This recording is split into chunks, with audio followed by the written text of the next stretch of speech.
प्यारे दोस्तों, जय हिंद आप सभी को। कैसे हैं आप सभी? उम्मीद करते हैं अच्छे होंगे और आपकी तैयारी भी बढ़िया चल रही होगी। आज हम बात करने वाले हैं RWA मॉक टेस्ट के बारे में, जिस पर आप लोग लगातार मॉक दे रहे होंगे, जो हर वीकली में आता है संडे को। और बहुत सारे दोस्त जो टेक्स्ट बुक पे दे रहे हैं और अन्य बहुत सारी टेस्ट सीरीज़ हैं, ऑनलाइन के माध्यम से बहुत सारी चीज़ें हैं, तो वहाँ से भी आप लोग मॉक दे रहे होंगे। और जो स्पेशली हम बात करने वाले हैं वो यूपी पुलिस और UPSI के बारे में जो है बातचीत करने वाले हैं। बाकी एग्ज़ाम्स तो बहुत सारे लगे हुए हैं, रेलवे का भी एग्ज़ाम्स लगा है, तो आप लोग उस पर भी मॉक दे रहे होंगे। बहुत सारी परीक्षाएं हैं।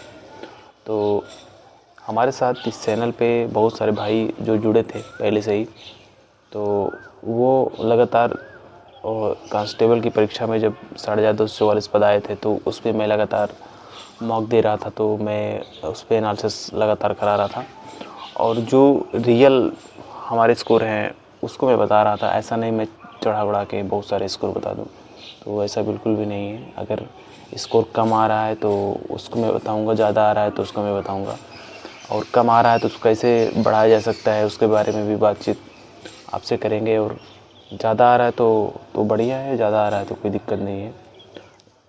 एक मिनट, ओके, माफ़ी चाहते हैं भाई, ठीक है। तो आप लोग देख रहे हैं कि 11 मई को जो मॉक टेस्ट हुआ था उसके बारे में आज बातचीत करने वाले हैं।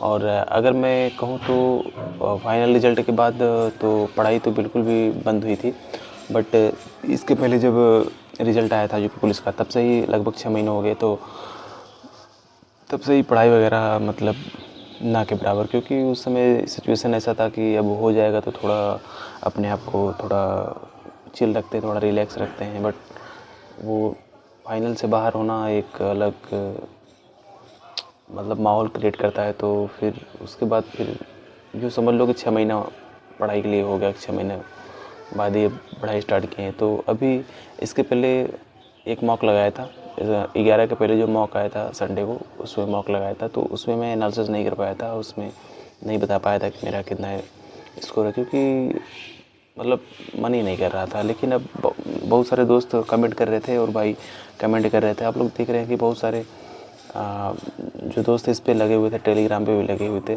तो जिससे इच्छा ही नहीं हो रही थी कि अभी इस पे क्या एनालिसिस कराऊँ, क्या बोलूँ क्या ना बोलूँ। लेकिन अब जिससे मन ही नहीं करता यूट्यूब चलाने का, मतलब इस तरह से कि आपसे क्या छुपाना क्या बताना, वो सारी चीज़ें हैं। लेकिन बहुत सारे भाई कमेंट किए थे और कॉल भी आते हैं कि भाई फिर से स्टार्ट किया जाए, तो अभी करते हैं फिर से स्टार्ट, देखते हैं। तो चलिए स्टार्ट करते हैं और बताते हैं कि मेरा स्कोर कितना रहा है और आपका कितना स्कोर है। आप भी अपना स्कोर हमको बताइएगा। तो सबसे पहले हम बात करते हैं जो हमारे टोटल क्वेश्चंस जो सही हुए थे। 11 मई को जो टेस्ट हुआ था, तो मैं 11 मई को नहीं दे पाया था, तो मैं अभी उसके 2 दिन बाद टेस्ट दिया था, क्योंकि उस दिन मैं खाली नहीं था। इसकी वजह से मैं उस दिन मतलब एनालिसिस भी नहीं कर पाया, ऐसा भी कह सकते हैं। तो अभी जो मेरे टोटल क्वेश्चन 112 सही हुए हैं, 112 क्वेश्चन सही हुए हैं, जिसमें मेरा स्कोर 280 आया है आज का।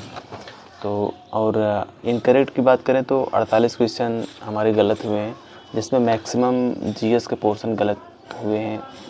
और ये बेसिक लॉ कॉन्स्टिट्यूशन के जो क्वेश्चंस है वो मैक्सिमम गलत हुए हैं, क्योंकि जीएस पे भी बिल्कुल भी कोई ऐसा कहें कि बिल्कुल भी ध्यान नहीं है, क्योंकि बहुत अभी 6 महीने पड़े हो गया। तो सिर्फ पॉलिटी थोड़ा बहुत आप कर सकते हो, बाकी जो कानून वगैरह पूछा है तो वो भी BNS वगैरह वो आपके लिए भी नया है, मेरे लिए भी नया है, तो सब कुछ। और बाकी जो जीएस का और जो पोर्शन है तो जो समझ में आता है उसको करो, कि बाकी करंट वगैरह तो वही है कि अभी जीएस पे बिल्कुल भी ध्यान नहीं है। तो इनकरेक्ट जो 48 है उससे सही 112 है। एक्यूरेसी की बात करें तो 70% एक्यूरेसी है, और वैसे भी आप गुणा कर लेंगे तो 160 क्वेश्चन पूछ रहा है, तो उसमें 70% 112 क्वेश्चन आपका। हाँ, और हिंदी की बात करें तो हिंदी मेरा 36 सही है, 36, और 4 गलत हैं। और जो 4 गलत हैं उस पर भी अभी ध्यान देना पड़ेगा नेक्स्ट टाइम, कि वो जो प्रश्न गलत हुए हैं उस पर हम क्या सुधार कर सकते हैं, है ना। और नेक्स्ट बात करें मैथ की, तो मैथ में मेरे 28 क्वेश्चन सही हैं, जिसमें 12 गलत हैं।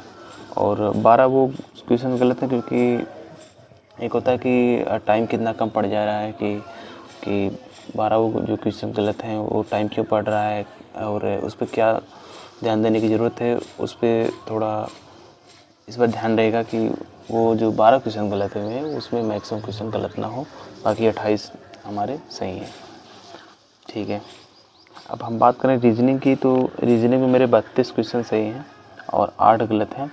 और ये जो 8 क्वेश्चन गलत हैं एक्चुअली में आपको कहते हैं ना कि आपको आपकी क्या स्ट्रेंथ है और क्या आपकी वीकनेस है, आपको पता है कि कौन से सब्जेक्ट में कौन सा सब्जेक्ट आपका मजबूत है, कौन सा आपका कमज़ोर है, आपको पता है कहाँ कितने स्कोर हो रहा है कितने नहीं हो रहा। तो मेरा जो रीजनिंग में ऐसे 2-4 टॉपिक हैं तो उसमें कुछ समझ में नहीं आता कि ये चीज़ें मतलब कैसे होगी, उसको बार बार पढ़ो लेकिन फिर भी वो चीज़ें, और बाद में ऐसे 1-2 टॉपिक हर सब्जेक्ट में होते हैं कि जिसमें वो समझ में नहीं आता, 1-2 बार पढ़ो 4 बार पढ़ो, फिर ऐसा होता है कि बोरिंग लगता है कि यार ये टॉपिक नहीं समझ में आ रहा है तो अभी इसको स्किप कर देते हैं। लेकिन अगर उसमें भी हम सही करें तो 4-5 क्वेश्चन उसमें भी हमारा सही हो जाएगा। तो इस तरह से रहा। और एक चीज़ आप लोग और रियलाइज़ करे होंगे कि मॉक टेस्ट में 2-4 क्वेश्चंस गलत भी बनाए गए हैं इस बार की 11 तारीख वाले में। और एक तो हिंदी का गलत बनाया गया है और आप लोग देख लीजिएगा, बाकी रीजनिंग का भी है, मैथ का भी है। तो ये जो मॉक टेस्ट में 2-4 प्रश्न है वो गलत भी हैं, उसको खूब अच्छे से एनालिसिस कर लीजिएगा। क्या लिए देखिए, मैथ में सॉल्यूशन कर रहा है, सॉल्यूशन करने के बाद नीचे वो आपका एग्जैक्ट उत्तर दे रहा है। रीजनिंग में एक प्रश्न गलत है, एक जो क्यों एन ऐसे करके कुछ वो ऑप्शन में था ना, तो उसमें एक गलत है क्योंकि ऑप्शन में तो सही था, वो 3 डिजिट था, तो वो पहले क्या आएगा और मिडिल में क्या आएगा लास्ट में क्या आएगा, वो चीज़ें आगे पीछे हो गया था, बस यही अंतर है। तो ये एक ऑप्शन इसमें गलत था, तो ये उसको ध्यान देना चाहिए कि ऑप्शंस गलत ना बनाए जो हैं, ताकि हमारा स्कोर थोड़ा बहुत और इंक्रीज हो सके। नहीं तो ऐसा लगता है कि यार ये तो यार सही है, क्योंकि अगर एक प्रश्न गलत है तो उसको सॉल्व कर रहे हैं तो ऐसा लगता है कि यार काफ़ी टाइम ले लेता है ना, जब ऑप्शन ही नहीं मिल रहे हैं तो अब किस तरह से किया जाए, और खासकर रीजनिंग में अब किस टेक्निक से किया जाए, तो वो बहुत सारी चीज़ें होती हैं, है ना। तो ये रहा हमारा स्कोर कि 280 हमारा स्कोर बना है फिलहाल। अगर हम बात करें पिछले संडे का, तो पिछले संडे में भी हमारा इतना ही बना था एग्जैक्ट। ये एक इत्तेफाक की बात है कि 112 क्वेश्चन उसमें भी सही हैं और 112 इसमें भी सही हैं, तो हो गया। अभी मुझे लगता है कि नेक्स्ट टाइम जो मॉक बनने वाला है वो थोड़ा कठिन बनेगा, क्योंकि तो मॉक बीच में वो थोड़ा मॉडरेट बनाता है, इसके बाद थोड़ा कठिन कर देता है।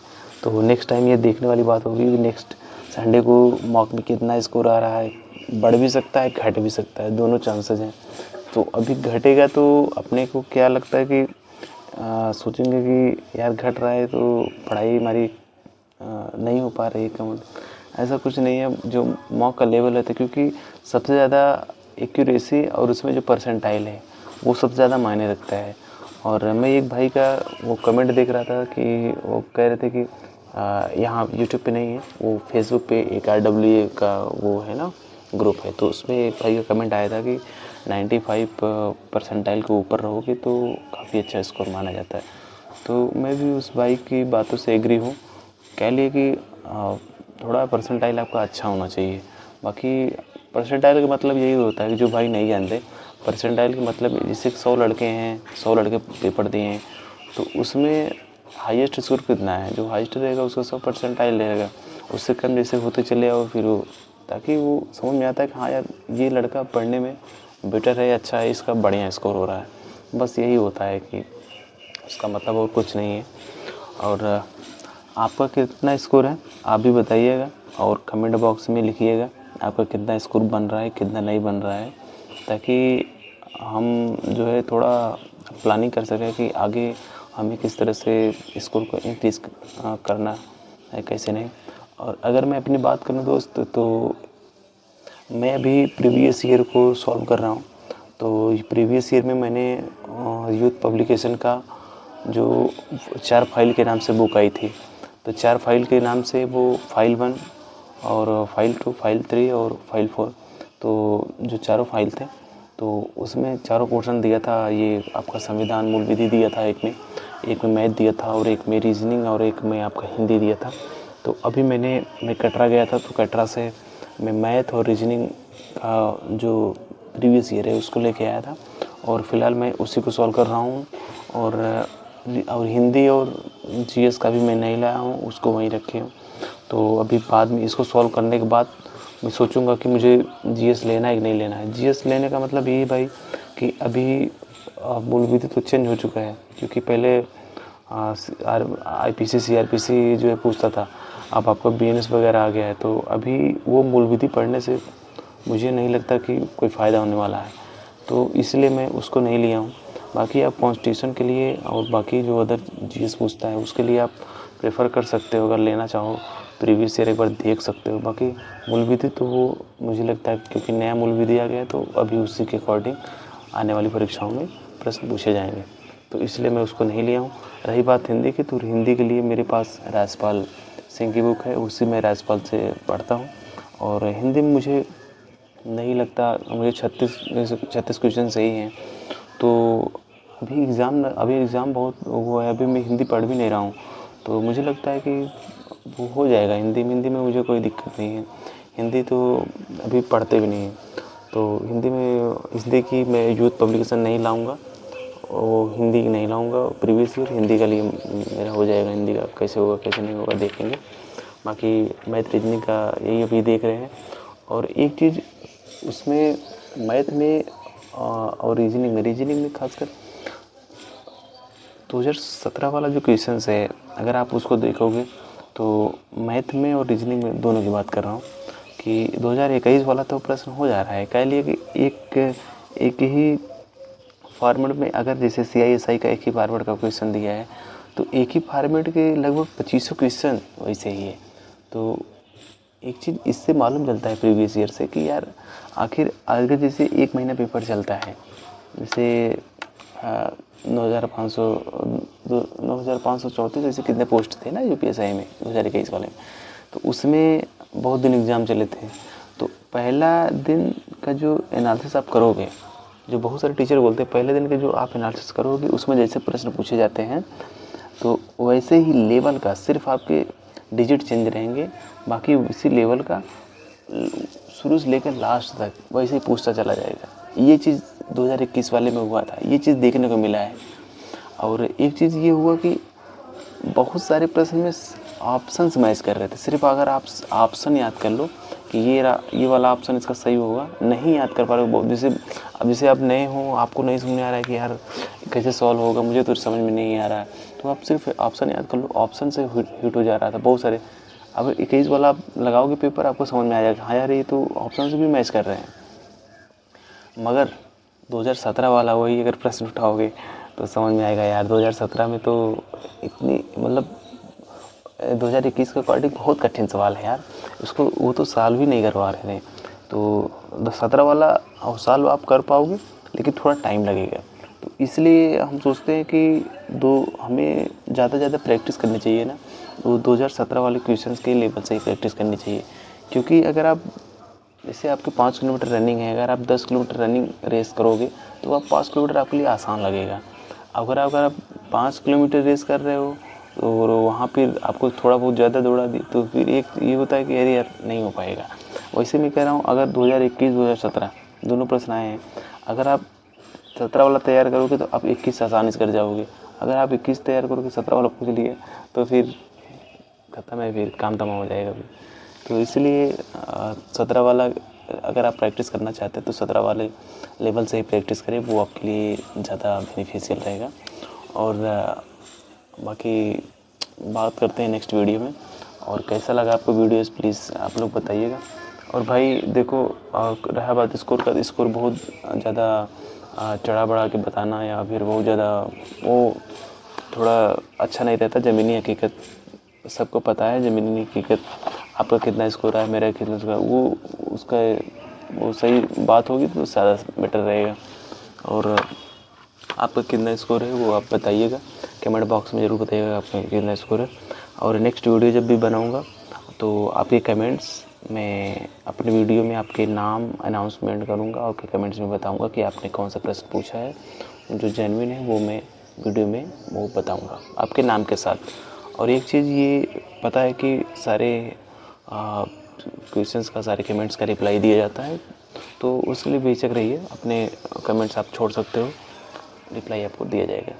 चलिए ठीक है भाई, अब गांव में है और बैकग्राउंड देख सकते हैं इस तरह से। अभी छत पे बैठे, थोड़ा बहुत अगर वॉइस भी आ रहा है तो उसके लिए माफ़ी चाहते हैं भाई, तो थोड़ा कंप्रोमाइज़ करिएगा, ठीक है। अभी आपको सभी को धन्यवाद। ये वीडियो का लास्ट करते हैं। Okay, thank you so much यार।